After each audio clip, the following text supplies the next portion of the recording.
Good day, this is Carl Sagan. Thank you very much for listening to another episode of Inspirado, Projecto.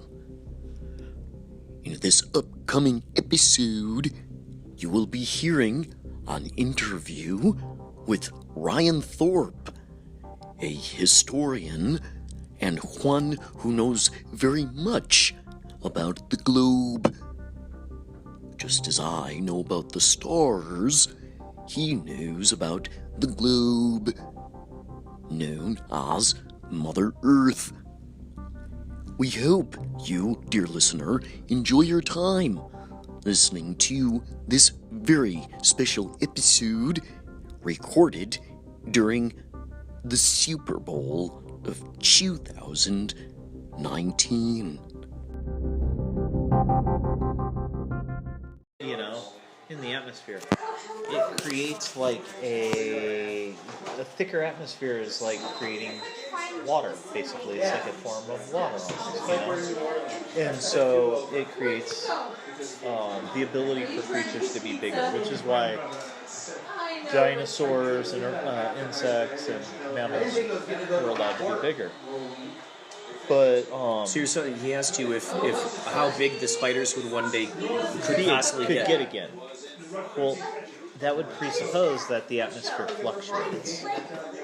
So if you think about that, then you really stop and think, well, there's been cataclysms on the Earth that have happened over time, boom, again and again and again, and creatures get really tiny after a cataclysm, and then eventually they get huge again. You look at before the dinosaurs, the insects and the things crawling out of the ocean were huge. Then there was a cataclysm. I think they think it was a meteor, and then all the animals were really small, and then the dinosaurs, towards the end of their lifespan, huge. And then an asteroid hit, boom, everything's really tiny again. And then all these mammals got huge, and then 12,000 years ago, asteroids hit North America and parts of the northern continent, and created a huge cataclysm which wiped out all the mammals on North America. That's why all the mammals are gone. We had all these huge mammals, they're gone. People couldn't have eaten all that. I mean, we didn't overhunt them. That's ridiculous to even suppose that. So, in doing that, when an asteroid hit, it burns into the atmosphere. Burning up atmosphere. Hitting and impacting things, wiping out things that create atmosphere, like trees and stuff in the water, because the waters change because of the differing like salinity and pureness of the water. So it'll change, like oceans change and everything. So seaweed dies, plankton dies, trees die, atmosphere dies. So we are the remnants, the survivors of a cataclysm.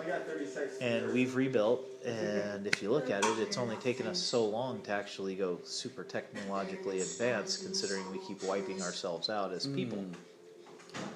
So, then the atmosphere does cycle, because animals and creatures have gotten bigger and smaller. So the atmosphere on the Earth will eventually become thicker, and things will get bigger again.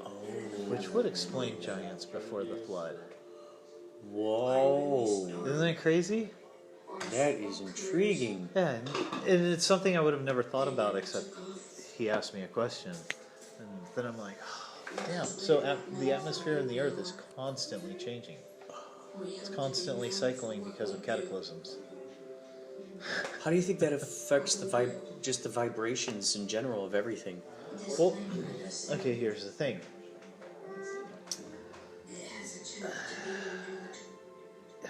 That's a good question. I'd actually have to think about it, because everything vibrates in different frequencies, but during different cataclysms, I don't know what there's ideas that different things occurred with the planets too.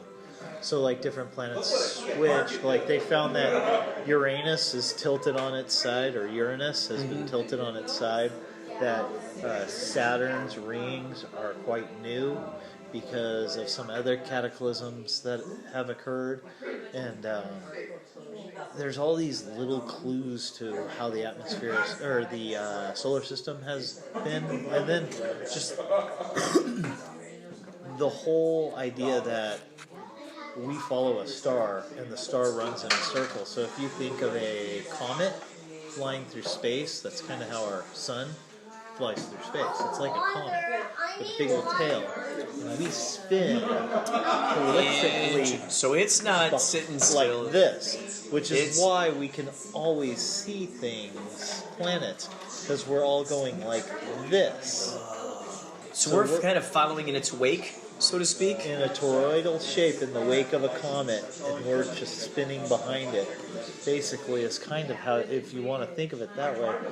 So I think it really depends on where it's headed, what areas of space in the universe it's headed through, and then the density or the sheerness of the molecules on the planet, I guess, would change. You know what just pops in my mind is, and I can't say that I've ever actually been able to do this because I don't know if I know how to do it right now. But I always remember hearing about how, like, semi trucks, you could get behind it in a certain little thing, little pocket, and it pulls you along. Yep.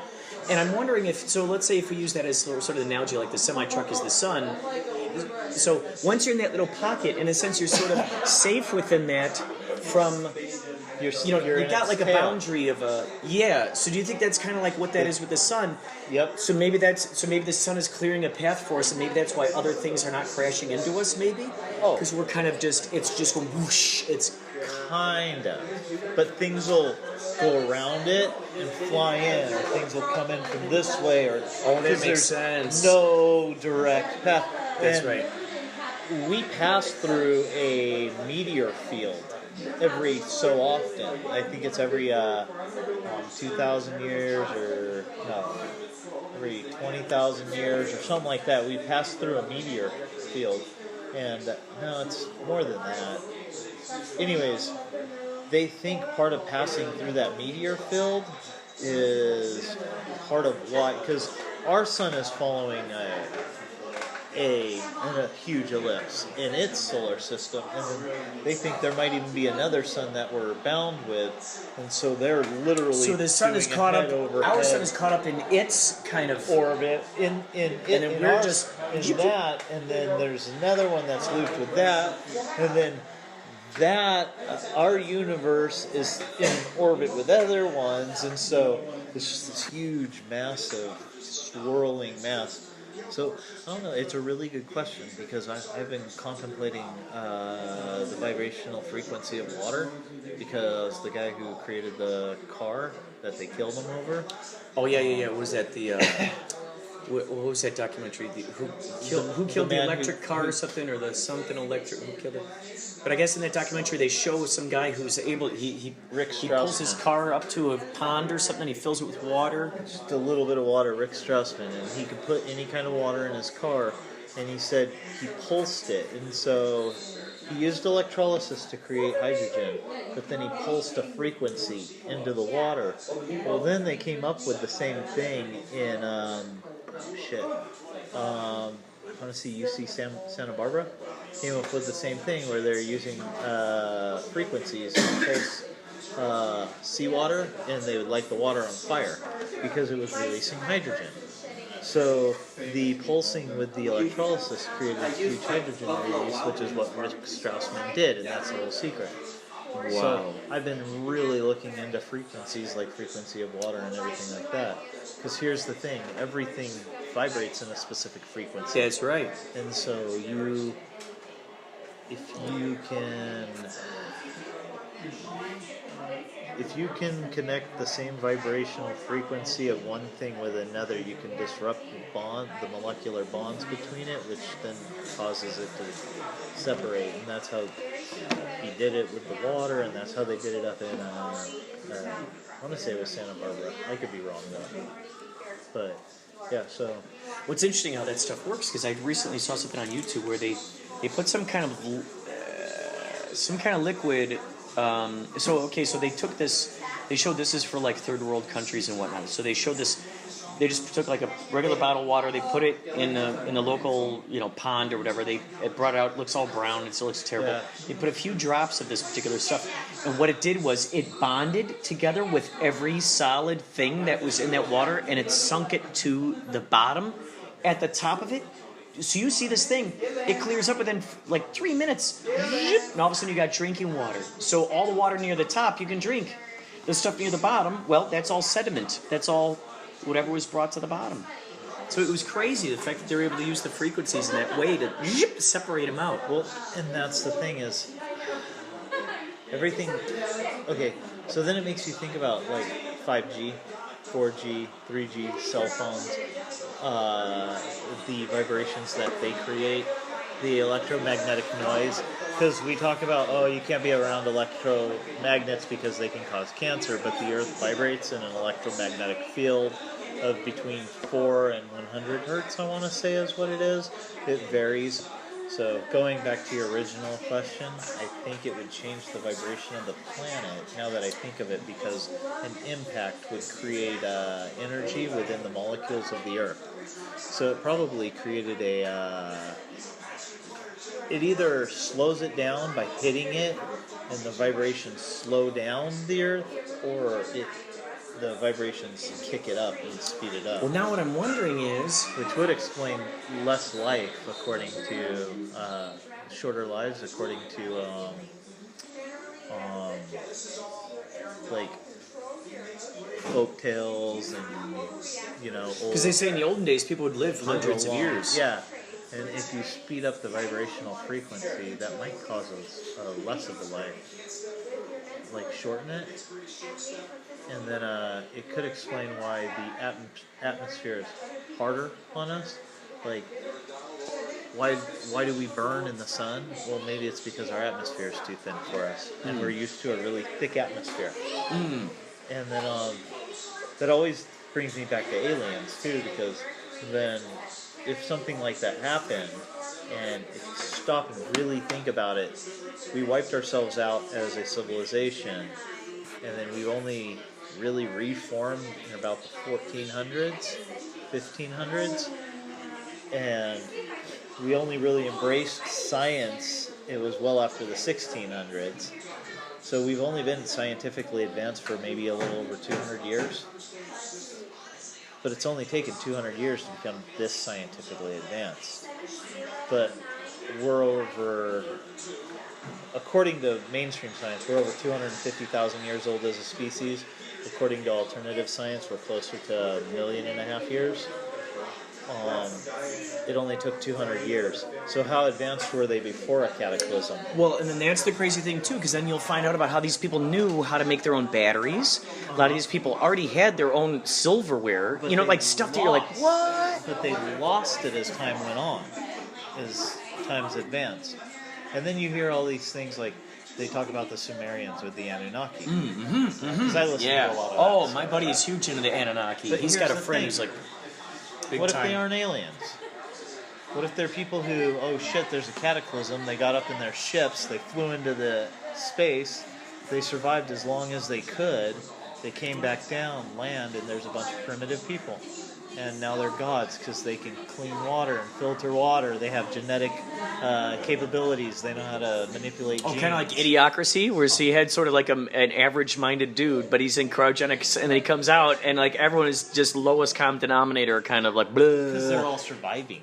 Right. It's survival. And it would be like us going into, if we send our military tricked out into like any type of like old hunter-gatherer society, like in the jungles, and we send our military with all of its advancements in there and land them in, they'd be gods. They couldn't kill them with any of the stuff they had. Right.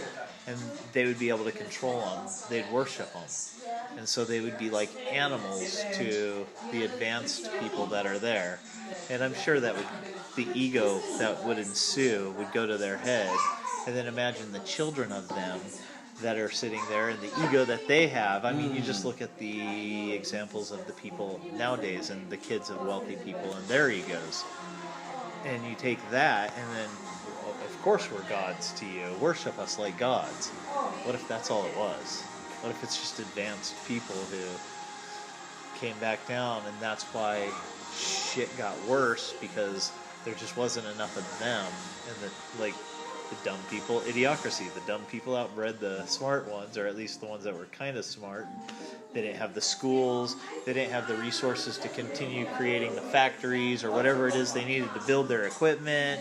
And then the people who knew how to fix it die off. And so, oh shit, how do we fix this? And, So sometimes I think of that and how it all kind of interrelates. What's interesting too, to go back to what you're saying, like at the sort of the birth of science, what's so interesting is that anybody's really a scientist, whether they got a telescope or microscope, because it follows that scientific method where you got a hypothesis, you test it out, you see if it works or not. Some people just don't, publish their scientific journals for the rest of the scientific community to read about it and whatnot. And what's so crazy is, like, when you look back through history, you look at the shaman, you look at these very spiritual people who knew all of these secrets, all these monks and Hindu masters, yogis living up in the Himalayan mountains. And you look at what these guys already knew and understood about the universe way back then. Now we're looking at what quantum mechanics has been talking about, and it's matching up, it's Venn diagramming with all of that stuff. It's just that now it took us this long to actually have instruments to actually measure and confirm what those guys already knew so long ago, which just blows my mind. Well, and that's the thing. And then all of them say that they're not the owners of the information, that it comes from well before them. They're just passing on information that came well before them. Yeah, they're just messengers.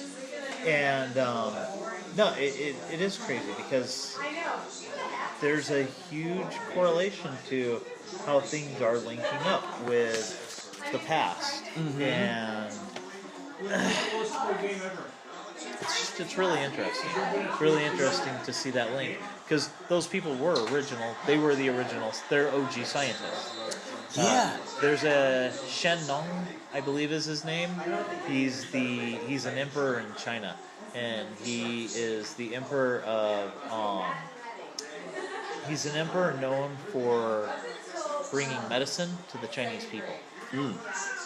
So he's kind of like a god emperor for the Chinese people. And I learned this while taking Chinese medicine. And the interesting thing about that is it talks about how he tried and tested all these plants, and that's how he created medicine. Obviously, he probably didn't test them. He had other people testing them. And when one would die, he'd be like, oh, that kills people, so we're not going to do that. Yeah. Whoops, that's not the right one. Yeah. Yeah. And so, but that's the scientific method. You observe and you record. And as you observe and record, if you can do it again and observe it and record it, and it's continued if it continues in a very what's the right word, a specific pattern, then you know that, okay, this is probably a fact.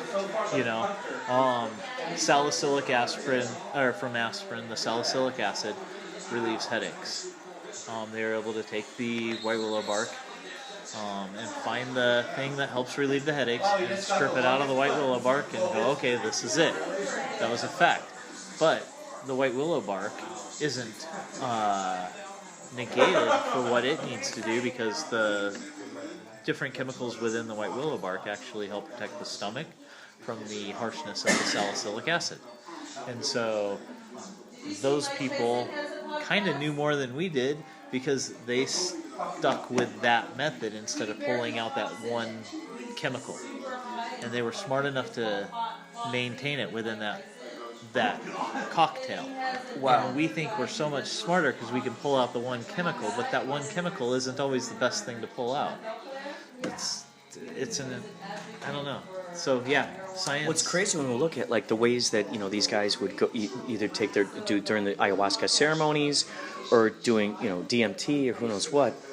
You got these people who are communing with the White Lodge and all the masters that are in these other dimensions and whatnot, getting this information, coming here and going, okay, here's what you need to do in order to plant the crops. Here's what you need. Here's when the best time is to pull out the food, and all that stuff. And it's like they learned all this information from like just otherworldly creatures, and I mean it's just amazing. There's a really interesting quote from Guru Sajaguru. He has a huge page on YouTube. Really fun to listen to. You don't have to agree with everything he says to notice that he has a lot of truth within what he says. And one of the things he talks about is how in the East, they're trained to see themselves as a part of the universe. No, we're just a small part of the universe. Whereas in the West, because we're so material-minded, we see ourselves, when you base everything materially instead of being a whole within a universe, and this includes Buddhism and all the other religions, because Buddhism is an extension of Hinduism. And, Buddha was, just like Jesus wasn't Jesus never said he wasn't a Jew, Buddha never said he wasn't a Hindu. He just discovered Buddhism, and people created Buddhism like people created Christianity and people create all the other stuff. So it's really interesting when you stop and think about that, because the materialist view, although it does coincide with the scientific method, the universal view coincided very well too, because they all kind of are offshoots of each other. Then when we really, really stop and look at it, I don't think anybody ever looks at a map, ever, because we're talking about people who all come from the same area. I mean, they're from the same goddamn regions, all these people. Wow. And so, I mean, from India to Northern Africa, you just, up in that part of Europe, that's Southern Europe area, it's all the same area, actually. It's just that sea right in the middle. That's all it is. Interesting. So there's something going on with those vibrations and frequencies in that area. They're They must sharing be doing everything. something. They're sharing. They're traveling. I mean, Egyptian mummies with cocaine in them. People are traveling distances. They found Phoenician boats. The Phoenicians were the OG before the Egyptians. They don't talk about that. But they're the Mesopotamians. They find Phoenician boats with copper that's mined out of the copper mines in Michigan sunk in the Mediterranean. So they find this shit, they just don't talk about this shit. And it isn't that the idea of science has to change either material or universal. There is no, it's one or the other. There's maybe it's, you use the material to discover, but you use the universal to connect, Because you can't disconnect either, because that's what creates friction, and that's what creates the bipolar, or the bipartisanism, and the bipolar mentality of humanity, because we have this idea that we have to be disconnected from everything, and yet be in control of everything, and as a human, you don't control shit, except for how you react.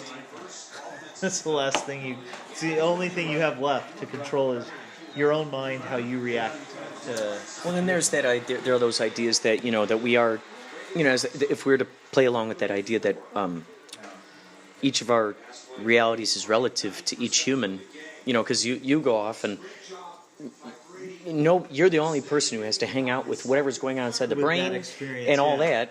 So in a sense, whatever your perspectives are and whatever your reality is just as valid as anyone else's. Like, nobody knows what when you're off, in a sense, you don't exist to anyone who's not near you at that moment. Exactly.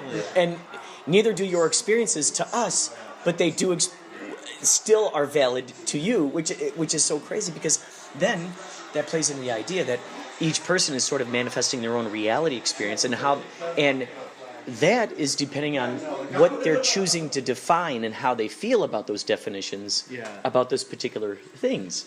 So someone could look at a synchronicity or a coincidence and go, oh, what a quinky-dink. Oh, it's a small world, and they just kind of brush it off. Yeah. Another person might go, whoa, this is something to pay attention to here. This is something to pay attention to. And then it becomes something really significant And I notice, like, when I do play with the synchronicities and I do appreciate them and I do go, oh my God, and I celebrate them, you know, just like a little dog that runs up to you and you're playing with it with the ball and you throw the ball and it runs up, go gets it and brings it up. When I treat the universe kind of like that way, it's like the universe is like, oh, you like this? Oh, here, let me go get something. You're going to really love this now. You know, like, oh, you like that? Okay, hold on, let me go get another one. And so I kind of treat the relationship like that. Like, it's like, okay, cool. So what else can you... Wait, here, I'm going to throw you a curveball this time. You show me how you're going to knock it out of the ballpark.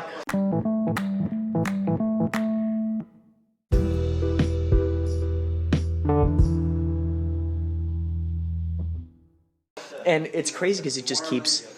proving it, you know, keeps proving itself to you. Yeah. Do you study, you know, materials and stuff like that about the manifestation of your own reality and stuff like that, or what are your thoughts? Oh about yeah, that stuff? It's funny because I grew up with a very Buddhist view of things, and because I was a child of the 70s, so martial arts was huge. My dad was really into it. We went to martial arts. We went to a lot of different churches as a kid, so I got to experience a lot of mindsets. But my view has always maintained a very Buddhist view, so I never saw God as a separate being. I just saw God and all of us as one whole. That's just kind of how I've always viewed things. Oh, we're all just interconnected. But as my ego progressed as a kid, I think that really took over for a while. Like everybody's does, it has to. And I started to think of myself as an individual. And what I realized is, like you said, I'm only an individual for my own experiences, and it's just from what I'm seeing, what I'm processing inside, my internal. And but on the external, it's very weird because, like you said, what my reality is might be different than a schizophrenic guy who's seeing a dragon right now. Yeah. But it's just as real for him as my reality is for me. So then it becomes almost criminal for me to say, no, there isn't a dragon, unless it's an immediate threat to me or my family around me. Yeah, right. And so then it really makes a weird idea, because in his eyes, maybe the dragon is the immediate threat, and eliminating us would eliminate the dragon. Dude. Whereas in my eyes, how does he know? Maybe he doesn't see my family around me and my friends, and he sees them as something different, and so my reality is so warped to him. So it is. It's all from points of view, which then makes it zero black and white in life. Right. And so... And then what's crazy is when you can get in sync with people, especially like, let's say, for instance, if you eat mushrooms or, you know, like those guys who do ayahuasca, now you're all seeing the same reality because you're... It's interesting how you can agree on seeing that thing that you're seeing, and you're going, okay, you know what?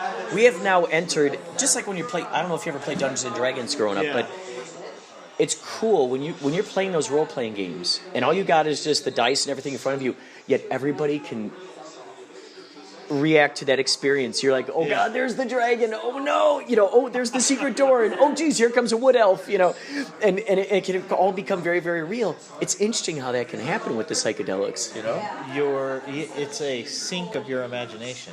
Your imaginations are. It's like as a kid when you would play as kids together, and then you would all sync up, and we used to play cowboys and Indians all the time. There would be cowboys and Indians all around us, and we'd run around and shoot our bows, and thinking we were killing cowboys, and my buddy was killing Indians. You know, right. That's how we played as a kid, but we all had that same imaginary scenario playing out in our heads. Yeah, that agreement. Like, okay, we're all going to agree to this imagination right now. Well, it's funny because that's all civilization is. So it's true. all of us just agreeing. People to had whatever. to agree to make this thing, to figure out the technology that goes into creating this thing. And we had to agree to play these games. Yeah, just kids playing games.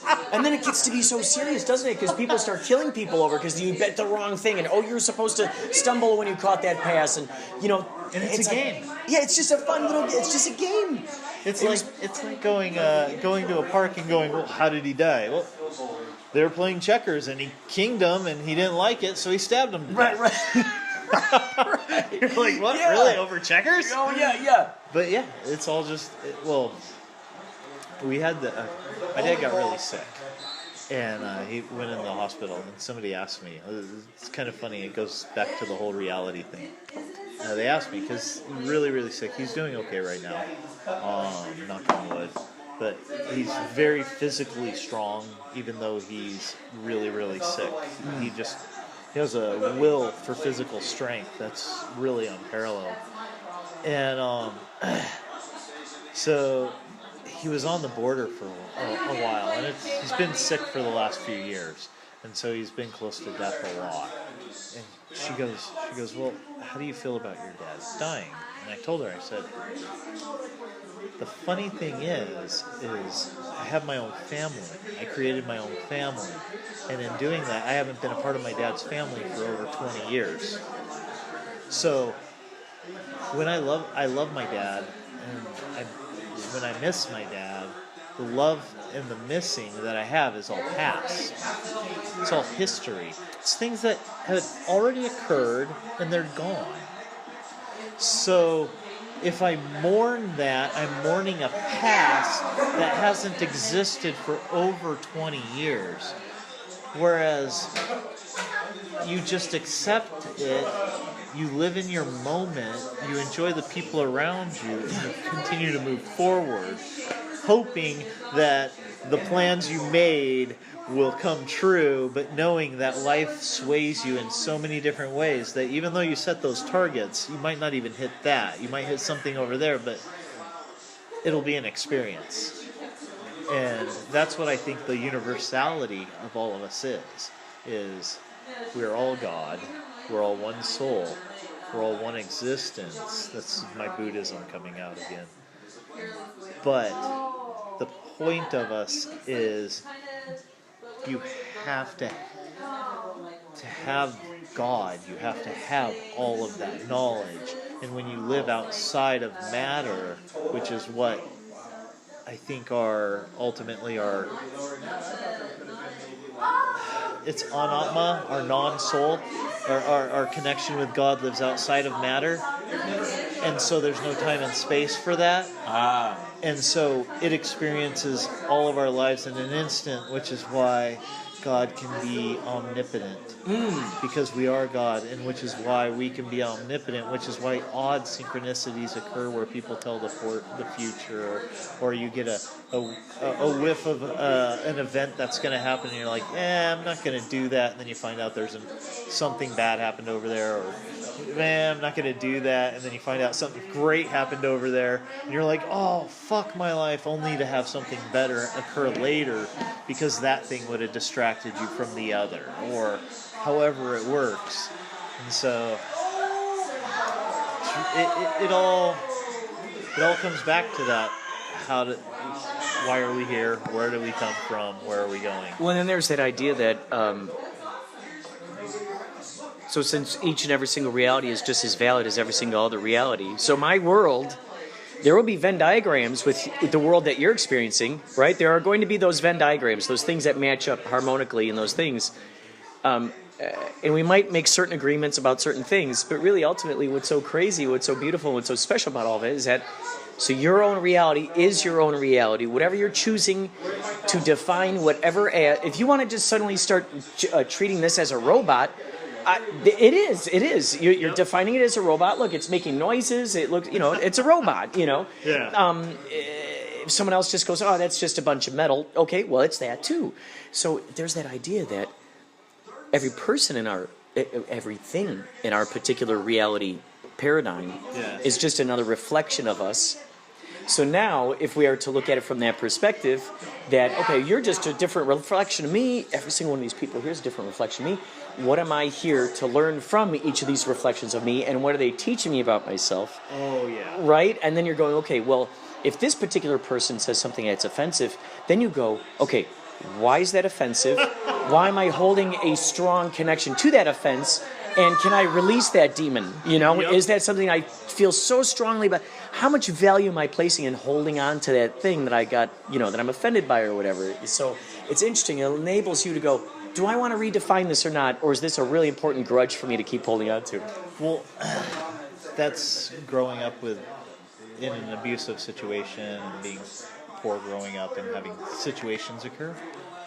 you can hold on to that as pain. Same thing as people who had been bullied or people who experience things in a negative light. But then here's the thing.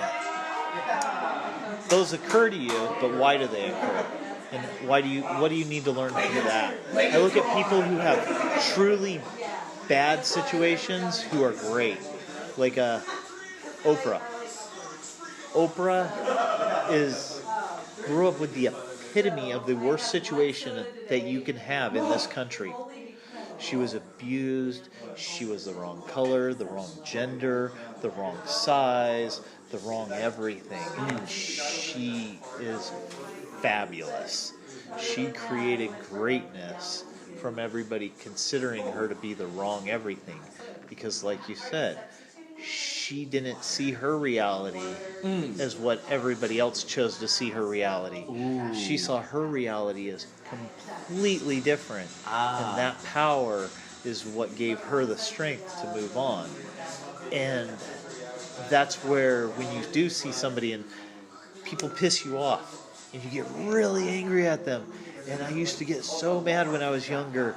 And as I got older, I realized, why are they making me mad? Oh, what is it about me that makes me mad enough to want to punch that person? Because he's obviously reflecting some shitty behavior I have, and I'm focusing on it. And then you're like... So it's like at that moment you're looking at what's in the mirror in a sense and going, I don't like what I see in there right now. And it's like you're holding them responsible for it, but it's really our own responsibility to decide whether we want to turn the frown upside down or not, really kind of thing, because right? we create how we react to all situations we're presented with. We are ultimately responsible for how our reactions are to the universe. That's our full responsibility. That's all we really get. That's our true freedom, is our response to the universe.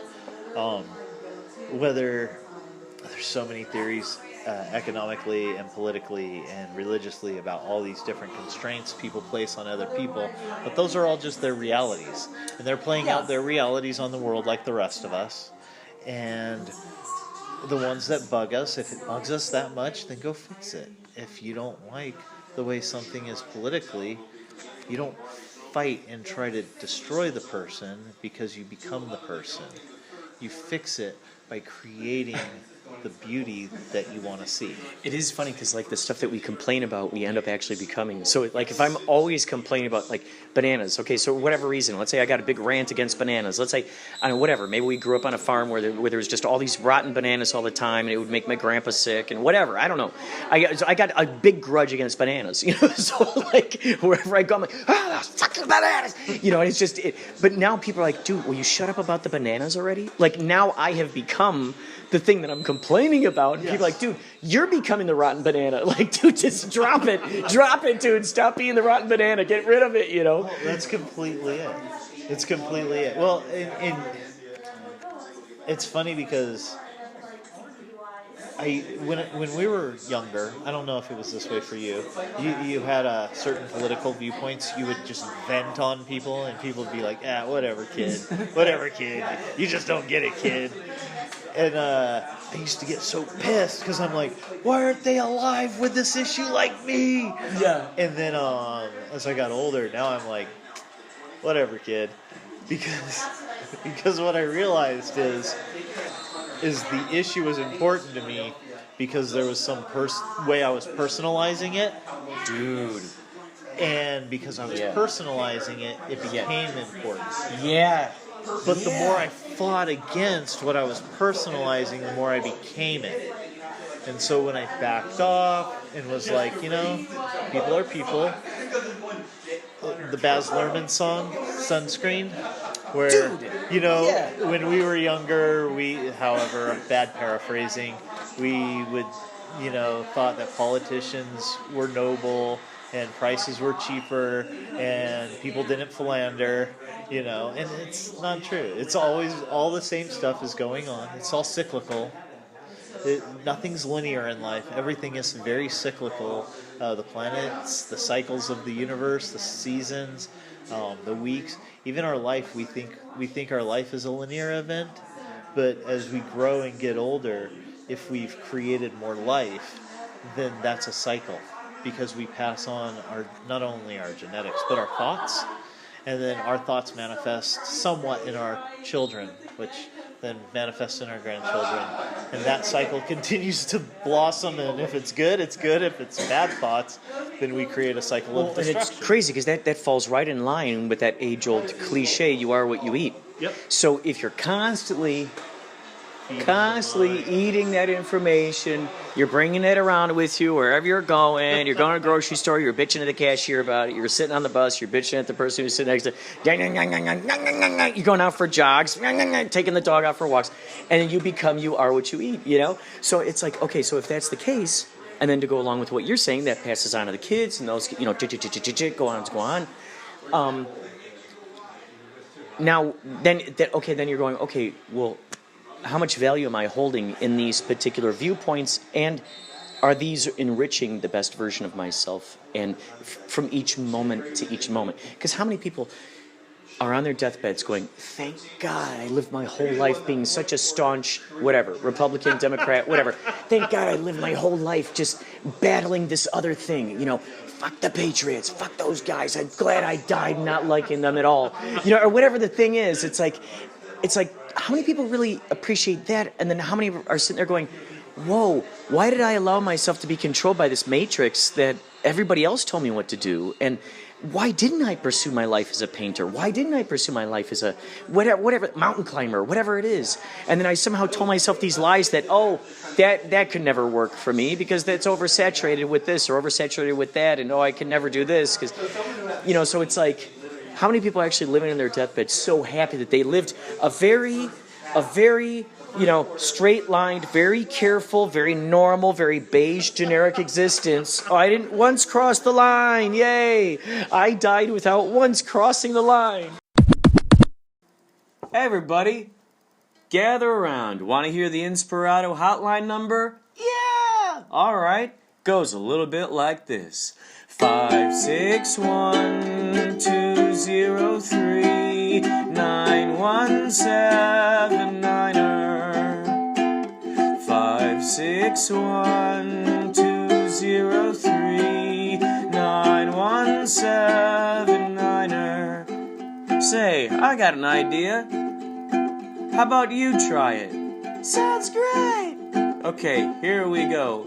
561-203-9179er. That sounds great. 561-203-9179er. That sounds awesome.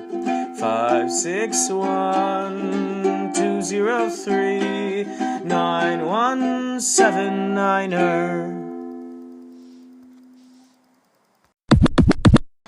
You know, it's really funny because when you do have, I have older kids and younger kids, and when you have older kids, when they first start becoming older, you freak out because, oh my God, what are they gonna do? Because I know what I did. Right. But at a certain point, you go, oh shit, I hope they do some of the stuff I did at least.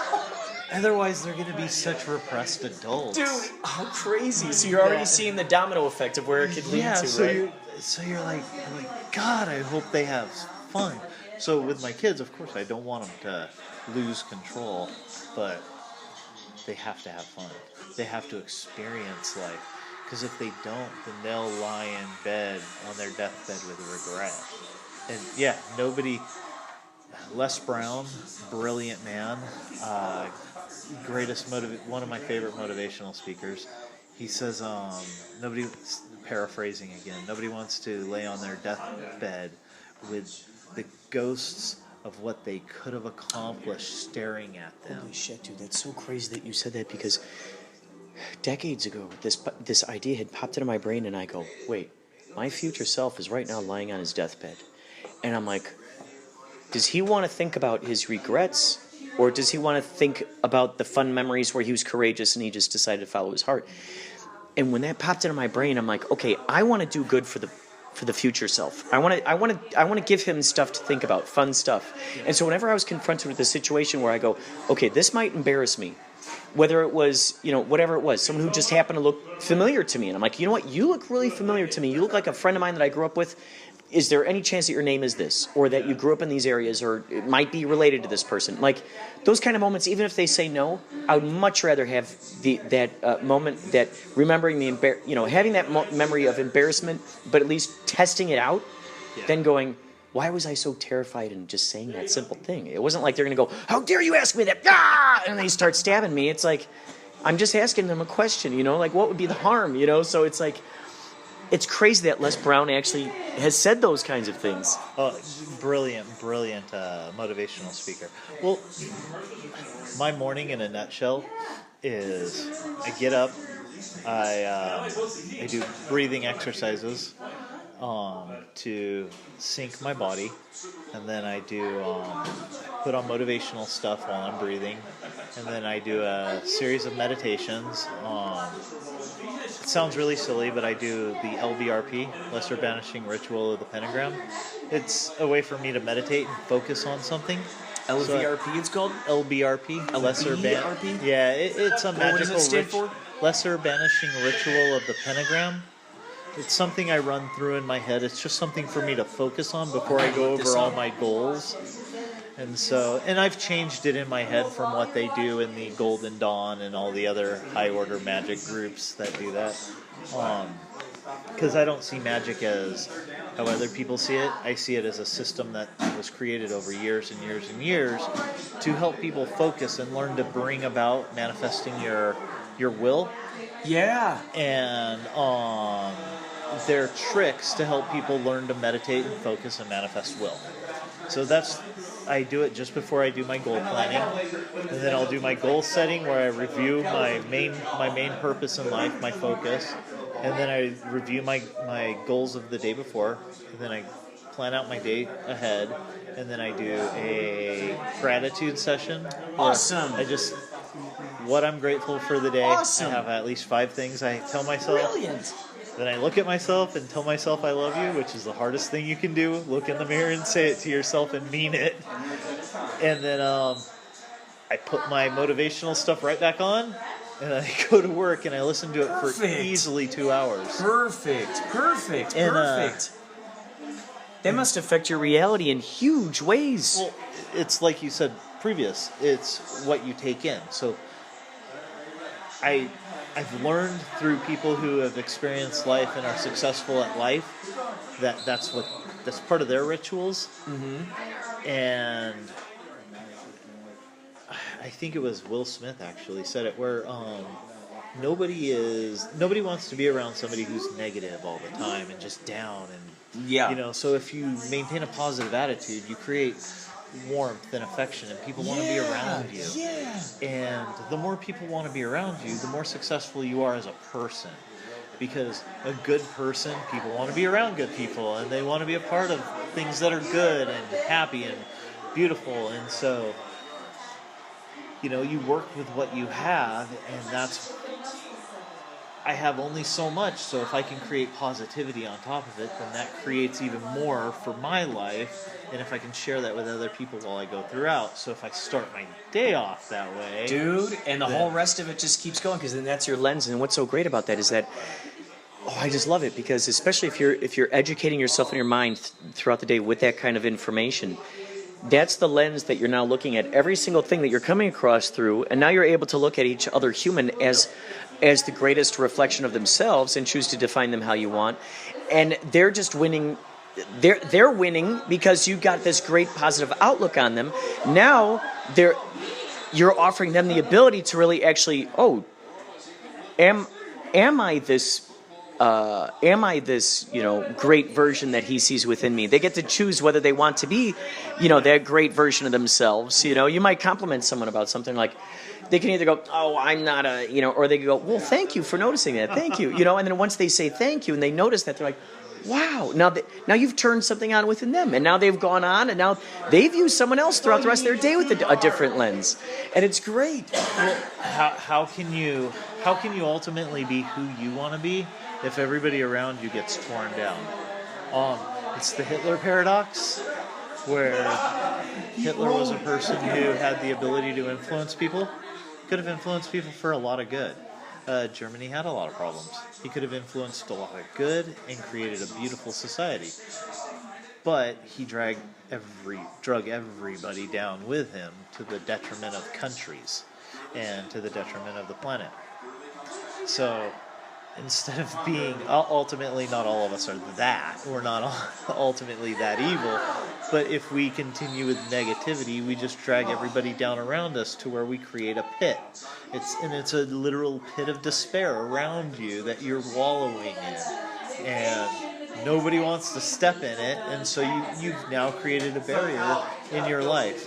And the great news is knowing that if things can get that dark with that kind of negativity, and then we look at all the great people out there who have all the astounding things that they've done with the positivity and the optimism, and you go, yep. So you get to see, look, here's what happens when you really go down this path. Here's what happens when you really go down this path. So now it's giving us that we're at that crossroads now where we get to go, okay, do I want to be optimistic or do I want to be pessimistic? Which that like there's that old phrase where it says, like, you got the two wolves. One of them is sort of the negative wolf. One of them is the positive wolf. It's like, which one are you feeding? Oh yeah. Which one are you feeding? Kind of thing. Well, that's what I also think of it like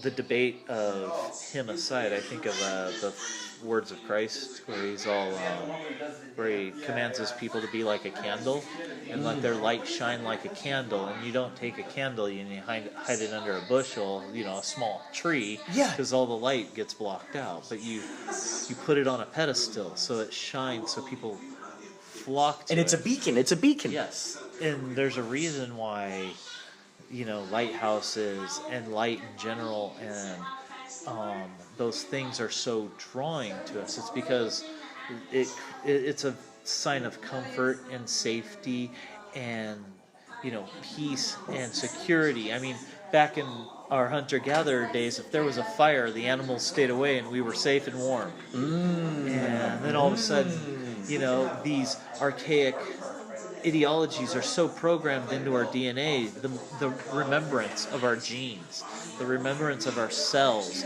what's been passed on from your parents, these weird things from grandparents that you don't know you have. And then a parent will go, oh, your grandpa used to do that thing with his eye when he smiled. And then you're like, what? That's a genetic memory. Yeah. You didn't do it on purpose. So those things were so integrated that light is so important to us. I mean, we lived in caves to protect ourselves from animals. We forget that we didn't live in caves because we were so primitive, but there were big-ass bears and wolves and tigers and lions and oh my God, giant birds that tore into people out there. A cave was the safest place you could be in, and you have a fire in front of it. Ooh, you're good. Oh my God. And so I think of all these things, and we have these old memories that are just locked in there. Yeah. And so to relate it to positivity, you have to be a light. You have to be a beacon. And as you do that, you draw more people. Yeah. And they create more light. Yeah. And that creates more beacons, which creates more power. Yeah. And more beauty. Oh and my more God. love in the world. And it's so sad when you see people who you could have been victimized, but you choose to be a victim. People, and everybody's been a victim of. Everybody's been victimized by somebody at some point in their life. Yeah, You choose to stay a victim because that person's moved on from what they did. They did that shitty thing to you, and then they said, "All right, I'm going to go do more shitty stuff." Yeah, and then you're the only one stuck in it. And we're choosing whether we want to carry that with us or not. And that's the darkness. That's the negativity. That's fear. That fear is isolating, and it's lonely, and it's sad, and it's hard for people.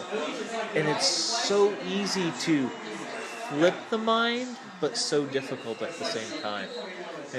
But once you get into that set, and if you do it right in the very beginning of the day, you get into that set and you just flip that mind to positivity and keep that going. I mean, that's really where I think that's what we're all supposed to do. And all the rest of it falls into place because what's so Yeah. great is as you're looking through that lens, now you're offering people the opportunity to show that beacon within themselves. You're going, bing, bing, bing. You're turning on that light within themselves. And then you might start seeing some interesting behaviors coming from those kinds of people, doing things that more highly reflect the best versions of themselves. Their joys and their passions and excitements and whatnot.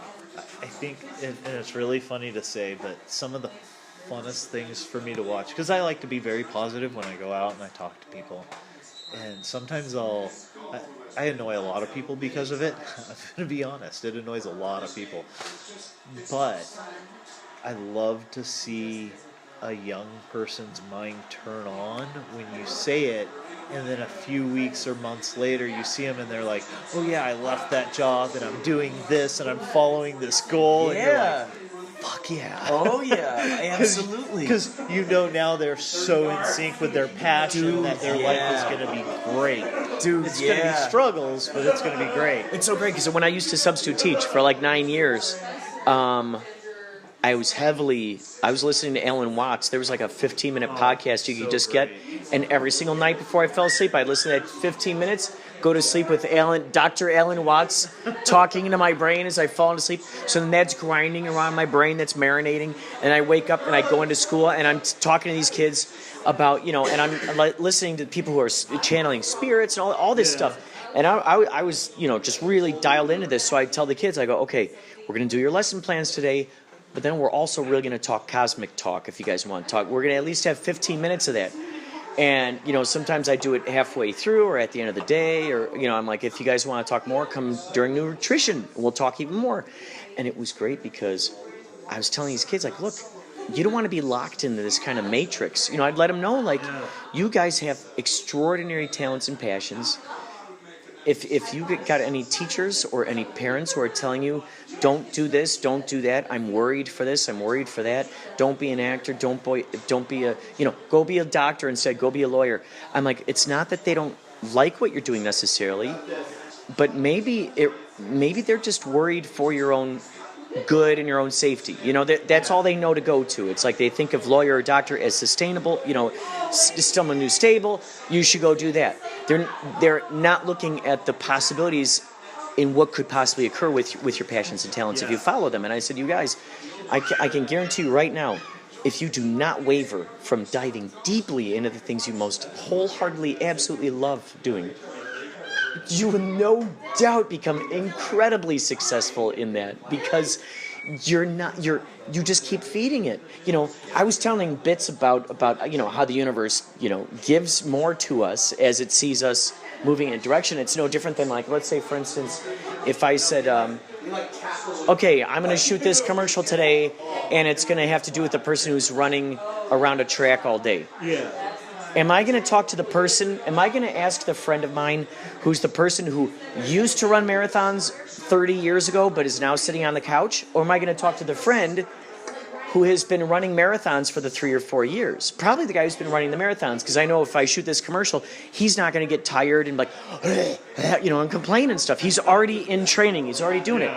So I kind of apply that kind of message to the universe kind of thing of like, look, I make the move. The universe goes, okay, good. You're serious about this? You're seriously playful. You're focused about this. Okay, I'm going with you. Yep. It's like the universe is like, I'm here to be with you, but you got to make that first move. You go. I promise you I'll go along with you. And as I see that happen, it's like, all right, we're going in there. We're going in. Because the universe says yes no matter what. If we go, oh, I'm so stupid, I'm so dumb, I'm such an idiot, oh, I don't know what I'm doing, universe just goes, yes. But if you go, you know what? I love doing this. I imagine myself being a painter with my art in a gallery. Yes. I imagine me doing this. Yes. It's just, either way, it's a yes. That's the thing is, I think where people get stuck is they'll see somebody who does it and they're a success, and then they see them falter after a while. And you're like, well, maybe because they hit that. Maybe they had that set a new goal. Maybe there has to be more activity. Like maybe they got too comfortable and just kind Exactly. And how can you have gratitude if you always are going up? If you never falter, you can never be grateful. And so you have to always struggle, even if it's something simple. Even if you're not struggling financially or emotionally, then it might be a relationship. Or if all that stuff, it might be financial. Or there has to always be a struggle because there has to be a drive. If there's no drive, there's no forward progress. Well, it's interesting that you said struggle, because like I was thinking like another extra additional word that could fit along with that is the idea of like a puzzle. Yes. You know, so it's like there's that time of like, okay, you're the explorer, you're out there, you're exploring, you're checking stuff out, and then there's got to be the time where you go back to the laboratory and you bring it back in there and you look over everything and you figure out how it all pieces together and how it matches up with the notes you took and the in the field recordings, and you go, okay, let's figure this thing out. Like how do we get over this mountain here? Oh, okay, well, maybe we could go right through the middle. I happen to have this crazy new invention I made. All right, let's do it. Let's try it out, right? That's exactly it. It's not struggle. It's somebody else said it. I don't remember who it was, but it's training. Ooh, I love that. Never struggle. It's your training. You're always training. Like the X-Men Danger Room, right? They go into there for the training. So you're quote unquote struggling financially. Well, no, you're not struggling financially. You're training to become better at finance. Brilliant way of putting it.